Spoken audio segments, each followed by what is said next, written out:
Hi, I'm Victor, and in this video, I'm going to talk about Bitcoin, symbol BTC.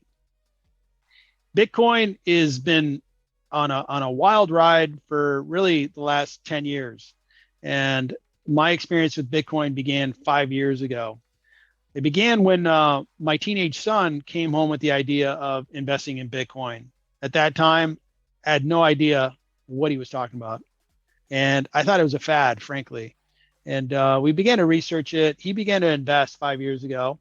And I began to really try to learn it. And it was quite difficult for me. I graduated in accounting. I've worked in big Fortune 500 companies. I've helped big companies replace their software systems. So I'm not completely, a numbskull. And when it came to Bitcoin, it just wasn't intuitive. It was just a complete departure from how we do finance today and what the future holds for us. But I kept studying it for 5 years. I started investing in 2020, and I'm glad I did. Started investing small amounts and continuing to invest and study it. And I would say the biggest investment that I've made over the last 5 years has been my time.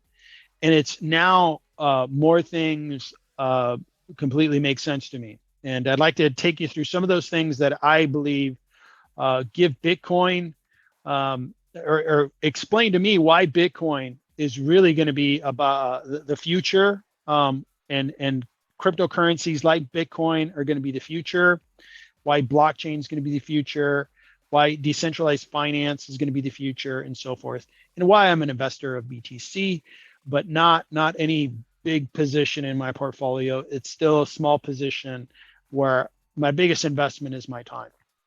So the first reason why I invest in Bitcoin is that it's an investment in the future. When the internet came out, I was still in college, and it came out, and great. Now we could send emails to one another. We could visit bulletin boards, which were these character-based websites. They were just kind of putting stuff up there. It didn't have a lot of use to it. And then little by little, it started to get momentum. I remember we got online banking, which now I go into the bank maybe once a year. And so online banking is just a huge success, and so forth. When the internet came out, huge companies really were started. Amazon, Google, Facebook. I mean, just go through the Fortune 50, Fortune 500, the first top 50 companies. And I would say that a majority of those companies were started after the internet came out. And that internet technology is really, they believe we're on web 2.0, and they're building web 3.0, which is going to be about experiences. It's going to be about metaverses. It's going to be about omniverses and so forth. A little bit like the Matrix meets Ready Player One. So to me, the first reason is I'm investing in the future, and I'm investing my time so I understand it, because I believe it's going to be a huge wave like the internet was.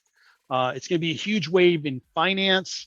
It's going to be a huge wave in the way that we pay for our things and we transact. The second reason that I invest in BTC is that it's a store of value. I've never been a big believer in gold. Never understood really. I didn't like it because it didn't have a cash flow, and a store of value to me is it needs to be easier than gold. And BTC is a store of value. It's a store of value that is very easy. It's very portable. You can take your entire net worth of Bitcoin and move it very easily. So it's scary, and it's also very easy at the same time. It's scary to think that you can send, $100,000 of Bitcoin in a flash, but you can, and people are doing that. So that's the second reason, is that it's a store of value. The third reason is that it's a hedge on the stock market. It's a hedge on the current paradigm, the current way we do things, and it's a hedge on inflation. Let me talk about the stock market and the way we do things today. The way we do things today is we get our Visa card, we go to the store, we buy things, and sometimes, we're blinded to the fact that Visa's got 3% of that transaction, and it's for the convenience. Visa came out, I believe, in the 60s. They charged 3% on a transaction. And for a long time, I think they deserved that 3%. If you measure how much, how many transactions are made on Visa cards, that's why Visa has their market cap where it's at. But that complete business can be completely replaced, disrupted by cryptocurrencies. Cryptocurrencies are free wallet to wallet. So what prevents Amazon from saying, we're going to have our cryptocurrency, you can pay with our cryptocurrency and get 1% off on Amazon, and they save the whole 3% as opposed to using a Visa card? That makes too much sense to me. So the disruption of the current paradigm by cryptocurrencies, blockchain, NFTs makes complete sense to me. Tickets. Ticketmaster charges a convenience fee on every single ticket. I've been to a few concerts in my life, love concerts. But I would notice, being an accountant, that they charge these fees just to print they don't even print the stinking ticket anymore. I print it, or I go to my phone and put it on my phone wallet, and then I get into the concert. But they still charge me the ticket convenience fee. Well, an NFT can completely replace that ticket. An NFT represents a unique item, like a concert ticket. It could be down to that seat in the arena. Completely makes sense. So the future could be that a promoter can have the band issue out NFTs for the tickets for a particular concert. So Live Nation could be disrupted. So just on and on, these use cases are making sense to me. And that's why I believe it's a hedge on the stock market / the current paradigm, the way we do things. And I would say that most people would agree that change is just going to happen. Change is here to stay. No matter what decade we've been in, progress always wins. And I believe that the capabilities of Bitcoin, blockchain, NFTs, they make a lot of sense for the next paradigm, Web 3.0, decentralized finance, getting rid of all these fees, getting rid of all these all this friction in the way we do transactions. So the three things that I hang my investment thesis on, the reasons why I invest in Bitcoin: investing in the future, it's a stored value, and it's a hedge. And I don't understand it well enough to put any sizable position on Bitcoin. I invest in Bitcoin, Ethereum too. Those are the two biggest coins that I own, and I continue to study it. The biggest investment I'm making is my time, but I'm also buying just because it really keeps me, it keeps it real when I'm buying the Bitcoins and I'm tracking it and I'm following it. Overall, I've made some money. It hasn't been a windfall, but it's been good. Let me take you to some charts real quick. I'll end with some charts. All right, so here's Bitcoin, and Bitcoin is not something that I track every day. It would drive me crazy if I tracked it every day. It's just too volatile. On a day, like today, went up a little bit. Over the last 5 days, went up 6%. Last month, over the last 30 days, it's gone up 9%. 6 months, it's gone up 7%. Over the past year, it's lost 20%.